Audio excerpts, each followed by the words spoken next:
Adly Fairuz menyambangi Polda Metro Jaya pada Jumat tanggal 23 April tahun 2021. Usut Adly rupanya melaporkan Ibu Angbin Rishi yang juga merupakan sang mertua, Yulia Irawati.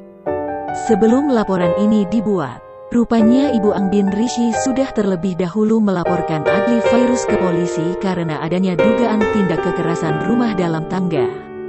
Lantas kini, Adly melaporkan sang ibu mertua karena menudingnya melakukan KDRT pada Angbin.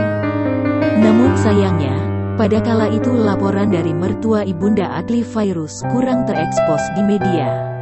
Alhasil, karena telah dilaporkan oleh Adly Fairuz atas tuduhan dugaan pencemaran nama baik, Yulia Irawati terpaksa harus memenuhi panggilan polisi.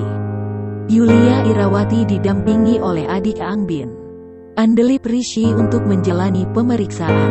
Aktor sinetron itu disebut-sebut bersikukuh untuk membawa kasus dugaan pencemaran nama baik ini ke meja hijau. Ia mengaku tak menyangka apabila kakak iparnya memiliki attitude yang buruk. Karena aku belum pernah seumur hidup aku melihat orang lain gak ada attitude ke orang tua, apalagi ini kenal.